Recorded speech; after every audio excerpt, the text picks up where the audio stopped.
नमस्कार, दिन भर की बड़ी खबरों में आपका स्वागत है। मैं हूं परवीन शेख। आज इस बुलेटिन में बात होगी राहुल गांधी की इंदौर में बुलेट बाइक के साथ हुई एंट्री की, गुजरात में बीजेपी से खड़गे के सवालों की, जानेंगे राजस्थान को लेकर क्या है कांग्रेस का प्लान, पीएम मोदी और बीजेपी पर क्यों हमलावर हैं महबूबा मुफ्ती, बात करेंगे शिंदे गुट में मिल रहे बगावत के संकेतों की, एनपीआर लाने की तैयारी में जुटी मोदी सरकार की, और बुलेटिन के आखिर में बात होगी 1 दिसंबर से बदलने जा रहे नए नियमों की। लेकिन तमाम बड़ी खबरों से पहले एक नजर सुर्खियों पर। महाराष्ट्र के बल्लारशाह रेलवे स्टेशन पर बना फुट ओवर ब्रिज गिरा, ब्रिज के साथ कई यात्री भी पटरी पर गिरे, पटरी से 60 फीट ऊंचा है foot over bridge.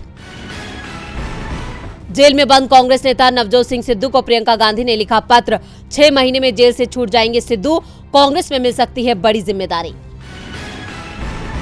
Umesh Kushwaha निर्विरोध चुने गए जेडीयू के प्रदेश अध्यक्ष, अब 8 दिसंबर को होगा पार्टी के राष्ट्रीय अध्यक्ष का चुनाव, लल्लन सिंह के नाम पर लग सकती है मोहर।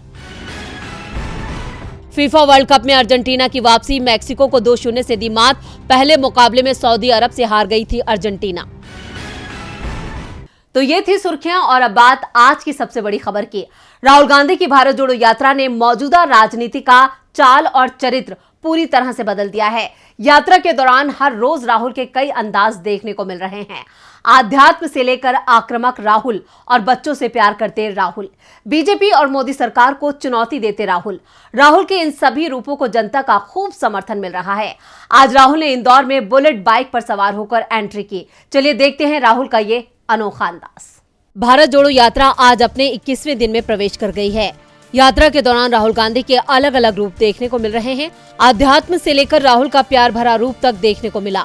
मध्य प्रदेश में यात्रा के प्रवेश करने के बाद राहुल खंडवा में तीर धनुष चलाते दिखे, अब इंदौर में बुलेट की सवारी की। राऊ विधानसभा क्षेत्र में वो बुलेट दौड़ाते नजर आए। राहुल गांधी जब बुलेट ड्राइव कर रहे थे तो बड़ी संख्या में कांग्रेस नेता दौड़ लगा रहे थे। साथ में विधायक जीतू पटवारी भी राहुल के साथ दौड़ लगा रहे थे। बुलेट चलाते राहुल का ये वीडियो अब वायरल हो गया है। वायरल वीडियो में दिख रहा है कि राहुल गांधी जब बुलेट दौड़ा रहे हैं तो क्लच में कोई दिक्कत आ जाती है। राहुल गांधी के अलग अलग अवतार एमपी में उनके चाहने वालों को खूब भा रहे हैं। कभी वो पुशअप करते दिख रहे हैं तो कभी बच्चों से बात कर रहे हैं। इंदौर में उनका अलग ही अंदाज देखने को मिल रहा है। उनकी यात्रा इंदौर में प्रवेश कर गई है। ये राऊ विधानसभा क्षेत्र है, यहाँ से जीतू पटवारी विधायक हैं। इस क्षेत्र में राहुल गांधी ने बुलेट से एंट्री मारी। बुलेट पर सवार राहुल गांधी के साथ बड़ी संख्या में नेता और कार्यकर्ता दौड़ लगाने लगे। इस दौरान राहुल हेलमेट पहने हुए थे। वहीं राहुल गांधी का बुलेट चलाते हुए वीडियो सोशल मीडिया पर जीतू पटवारी ने शेयर किया है। इस वीडियो में दिख रहा है कि राहुल गांधी खुद ही बुलेट ड्राइव कर रहे हैं। वीडियो में दिख रहा है कि 4 सेकंड बाद ही राहुल गांधी की बुलेट रुक गई। बुलेट रुकने के बाद जीतू पटवारी वहां पहुंचे। इस दौरान राहुल गांधी क्लच को दबाते दिख रहे हैं। इसके बाद यात्रा आगे बढ़ जाती है। वहीं इंदौर में जीतू पटवारी ने राहुल गांधी के स्वागत के लिए रेड कारपेट बिछवाया है। राहुल गांधी जिन इलाकों से गुजरेंगे वहां सड़क पर रेड कारपेट है। इंदौर में कांग्रेस कार्यकर्ताओं में राहुल की यात्रा को लेकर काफी जोश है। एमपी में पहली बार वो इंदौर में पत्रकारों से भी बात करेंगे। राहुल गांधी को मिल रहे जन समर्थन ने बीजेपी के गणित को पूरी तरह से बिगाड़ दिया है, जिसके बाद एमपी में बीजेपी बैकफुट पर दिख रही है। गणित तो बीजेपी का गुजरात में भी गड़बड़ा गया है। तभी तो पीएम मोदी से लेकर पूरी बीजेपी गुजरात में डेरा डाल चुकी है। और आज कांग्रेस अध्यक्ष मल्लिकार्जुन खड़गे ने भी राज्य में बीजेपी की घेराबंदी की है। कांग्रेस अध्यक्ष मल्लिकार्जुन खड़गे ने पीएम मोदी पर निशाना साधते हुए कहा, अब नहीं चलेगी झूठ की दुकान और आप हैं झूठ के सरदार। गुजरात विधानसभा चुनाव में सभी दलों ने पूरी ताकत झोंक दी है। बीजेपी के लिए पीएम मोदी, पार्टी अध्यक्ष जेपी नड्डा ने कमान संभाल रखी है, तो आप के लिए दिल्ली के सीएम अरविंद केजरीवाल लगातार गुजरात का दौरा कर रहे हैं। कांग्रेस ने भी चुनाव प्रचार में पूरी ताकत लगा दी है। 2017 में सत्ता के करीब पहुंचकर भी दूर रह जाने वाली कांग्रेस पार्टी इस बार कोई चूक करने को तैयार नहीं है। आज पार्टी अध्यक्ष मल्लिकार्जुन खड़गे ने खुद गुजरात में कमान संभाल रखी है। आज देदियापाड़े में खड़गे ने पीएम मोदी और गृह मंत्री अमित शाह पर जमकर निशाना साधा। खड़गे ने कहा, मोदी और शाह पूछते कि कांग्रेस ने पिछले 70 सालों में क्या किया। अगर कांग्रेस ने पिछले 70 सालों में काम नहीं किया होता तो आज हम लोकतंत्र नहीं देख पाते। खड़गे ने कहा कि पीएम मोदी डबल इंजन की बात करती है। 27 साल की उनकी गुजरात में सरकार है। नरेंद्र मोदी यहाँ के सीएम रहे। 8 साल से उनकी केंद्र में सरकार है। मोदी पीएम है। केंद्र में पहले भी उनकी सरकार रही। वो डबल इंजन की बातें करते हैं। डबल इंजन ने गुजरात में क्या काम किया? अगर इंजन खराब हो जाता है तो नया इंजन लगाना पड़ता है, इंजन बदलना पड़ता है। इसलिए यहाँ की सरकार को भी बदलना चाहिए। खड़गे ने कहा कि कांग्रेस का काम हमेशा मजबूत होता है।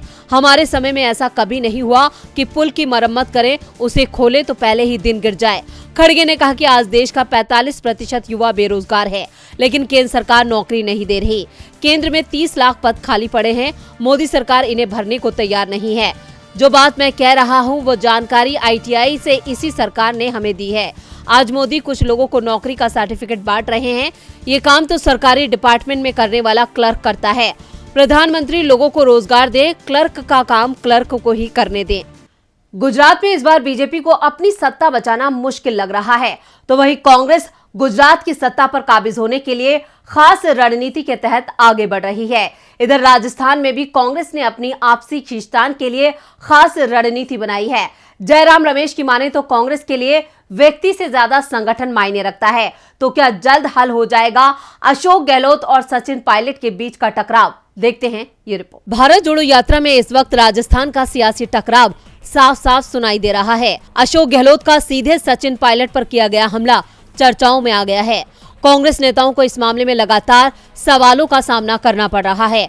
रविवार को एक बार फिर प्रेस कॉन्फ्रेंस में कांग्रेस के मीडिया सेल के प्रमुख जयराम रमेश से इसे लेकर सवाल किया गया तो उन्होंने कहा कि राजस्थान में हमारे नेताओं में कुछ मतभेद है, लेकिन इस मतभेद का असर पार्टी की मजबूती पर नहीं होगा। जल्द ही इन्हें सुलझा लिया जाएगा। जयराम रमेश ने कहा, राजस्थान के मुद्दे पर मैंने 3 बार बयान दिया है, अब चौथी बार दोहरा रहा हूं। गहलोत हमारी पार्टी के वरिष्ठ और अनुभवी नेता हैं। सचिन पायलट हमारी पार्टी के युवा, लोकप्रिय और ऊर्जावान नेता हैं। दोनों की हमारी पार्टी को जरूरत है। कुछ मतभेद हैं। जो शब्द मुख्यमंत्री की ओर से इस्तेमाल किए गए जो अप्रत्याशित थे, मुझे भी आश्चर्य हुआ। कांग्रेस पार्टी में व्यक्ति का महत्व नहीं है। व्यक्ति आते जाते रहते हैं। वरिष्ठ नेता हैं, युवा नेता हैं, बुजुर्ग नेता हैं, इससे कुछ नहीं। संगठन सबसे ऊपर है।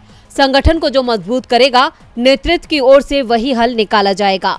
राजस्थान मामले का हल कब तक निकलेगा, इसकी समय सीमा तो नहीं बता सकता, लेकिन ये जल्द हल हो जाएगी और जिस सिद्धांत से निकलेगा वो साफ है। अगर कोई फैसला करने से संगठन मजबूत होगा या कमजोर, तो ऐसे में वही चुना जाएगा जो कांग्रेस संगठन को मजबूत करे। अगर कठोर निर्णय लेने हैं तो लिए जाएंगे, समझौता करवाना है तो करवाया जाएगा, लेकिन फैसला पार्टी की मजबूती के हक में लिया जाएगा। जयराम रमेश ने कहा कि राजस्थान में भी भारत जोड़ो यात्रा सफल होगी। राजस्थान का हर नेता और कार्यकर्ता चाहता है कि भारत जोड़ो यात्रा सफल हो।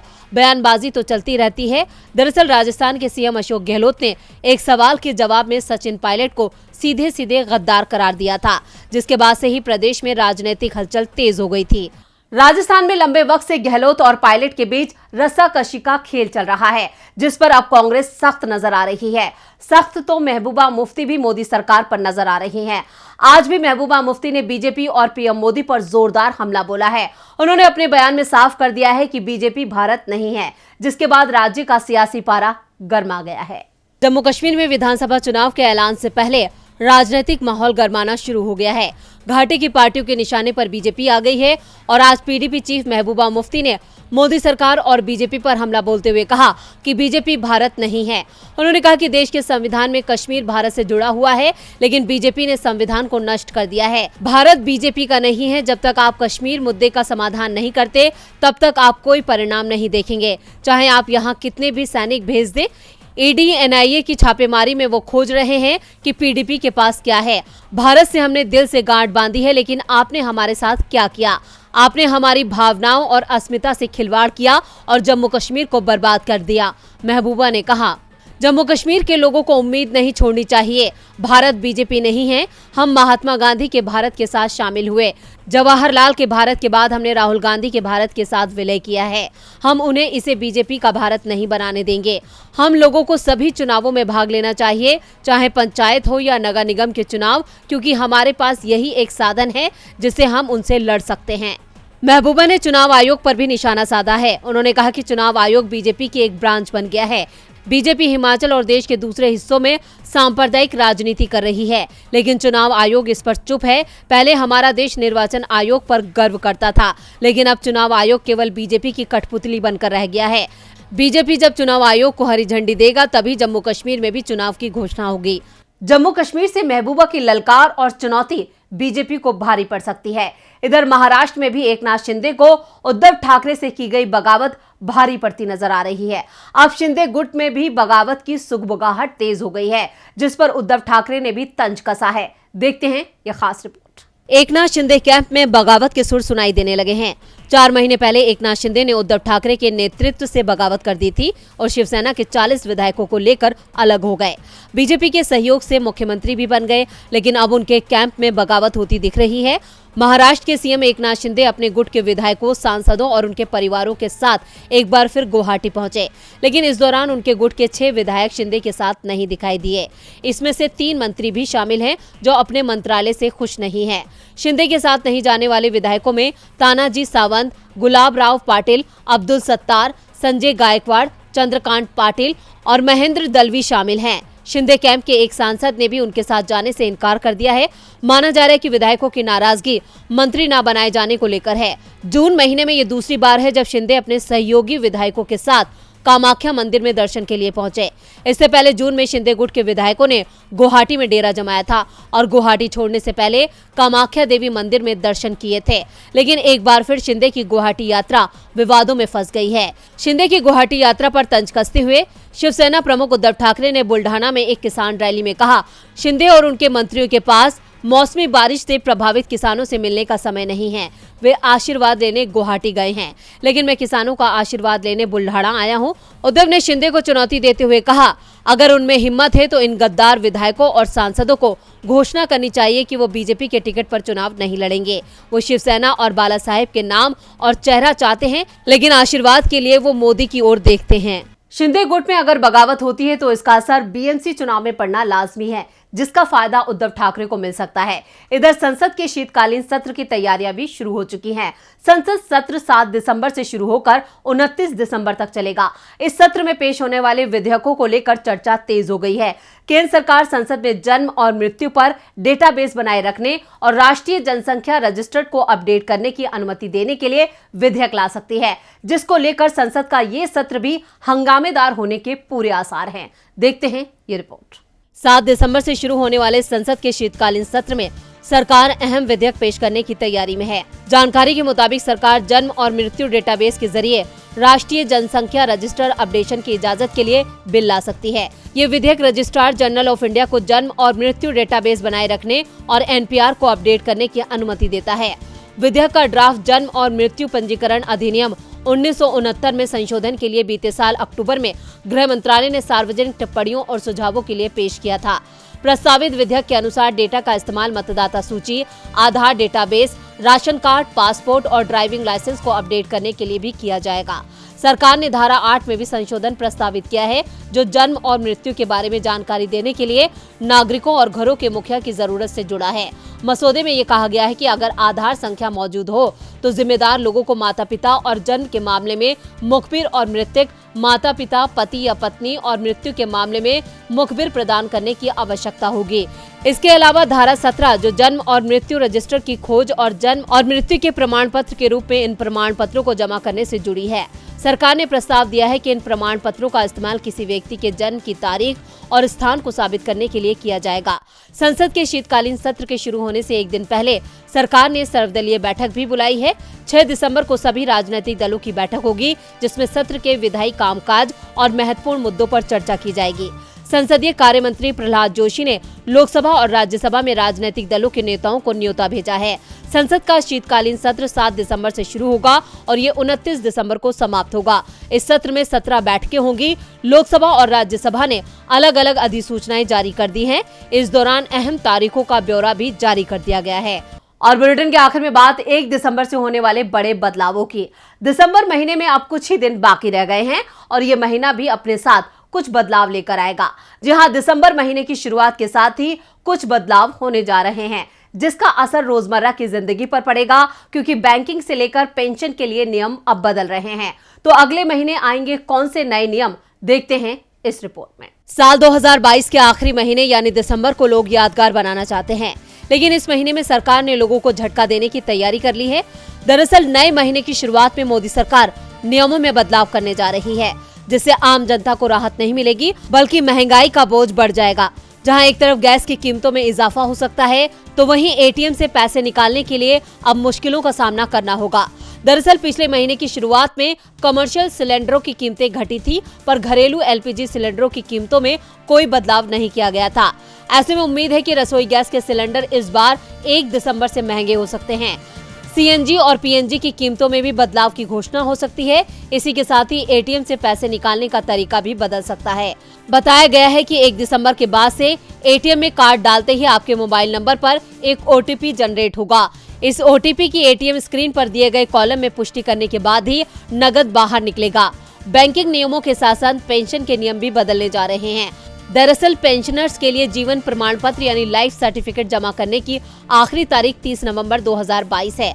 ऐसे में अगर इस महीने के अंत तक उन्होंने अपना जीवन प्रमाण पत्र जमा नहीं किया तो 1 दिसंबर से ऐसा करने में उन्हें असुविधा हो सकती है। अगर समय पर लाइफ सर्टिफिकेट जमा नहीं किया गया तो उनकी पेंशन रुक सकती है। जहां एक तरफ पेंशन धारकों को झटका लगेगा तो वहीं दूसरी तरफ रेल यात्रियों को भी परेशानी का सामना करना पड़ेगा, क्योंकि 1 दिसंबर से ट्रेन के समय में भी बदलाव देखने को मिलेगा। रेलवे अपने टाइम टेबल में भी बदलाव करती है, यानी अगले महीने लोगों को महंगाई के झटके के साथ साथ कई बदलावों के लिए तैयार रहना होगा। तो आज इस बुलेटिन में बस इतना ही। देखते रहिए डीबी लाइव। नमस्कार।